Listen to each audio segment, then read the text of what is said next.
improvement methodologies or the revenue and profit implications of his or her work, then he or she might have created an innovative way to review his or her work. A checklist, perhaps, to prevent sloppy errors and wasted time.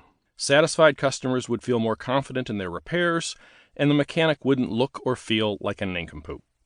It's important to note that in every instance I listed, there was no nincompoop problem. Instead, there was a much larger Nincompoopery problem, in the way that each company failed to understand, design, and deliver customer value in ways that satisfied customers and boosted the bottom line. Even worse, the fix to each of these Nincompoopery problems was not unknowable or impossible, but was, in fact, easily discernible and simple to implement. Yet in each case, nobody in the company, not the employees, their managers, or senior leaders, seemed capable of overcoming tradition, inertia, and apathy to make simple changes that would save money and improve customer experience, and ultimately increase revenues and profits. Instead, like most companies, and most employees and leaders, they continued to do the same irritating things in the same irritating ways, day after day, despite knowing better. And while this sort of nincompoopery is maddening and unfair to us as customers, it's perhaps even more maddening and unfair to the CSRs, mechanics, baristas, and other employees who are put into positions where they have no choice but to be seen as nincompoops. This isn't to absolve nincompoop employees completely. They could complain, or suggest improvements, or quit.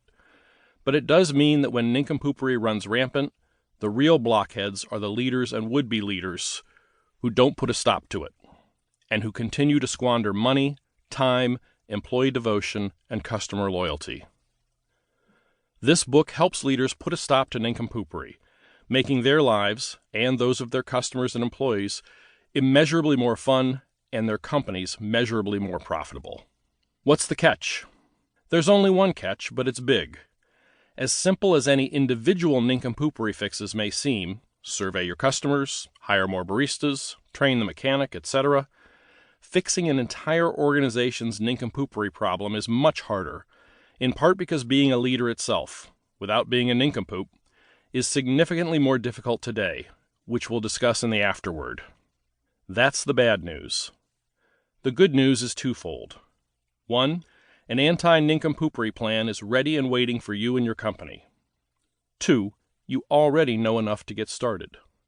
This book, which includes examples from more than 100 leaders and companies, will help with the rest. How can you be so sure?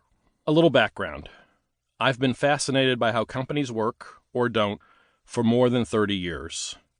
I've studied corporate performance and, inevitably, corporate nincompoopery in 3 ways. 1, as a practitioner. I've been an employee, manager, turnaround leader, president, CEO, consultant, and entrepreneur in industries ranging from healthcare to media to consulting to greeting cards, among others.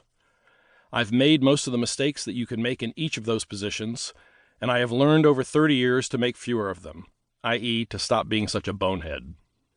2, as a journalist.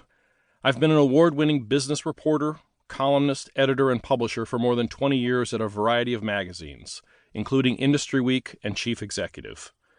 I've had the privilege of interviewing an astounding number of really smart leaders, as well as an equally astounding number of nincompoops. Both taught me well. 3, as a management researcher. I've spent the last 16 years as CEO of a global research firm, the MPI Group, which benchmarks the performances and practices of companies across a wide array of industries, from manufacturing to healthcare, from mining to high-tech, from beauty salons to pest control services.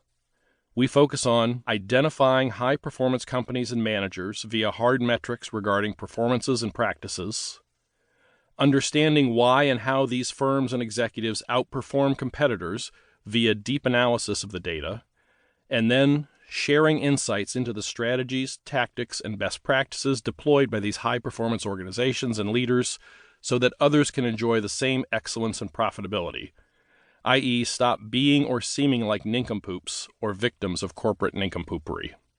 I've learned many things over 30 years, but MPI has learned far more in its 16 years. We've interviewed, studied, or surveyed executives at more than 50,000 companies and business locations, analyzing more than 10 million data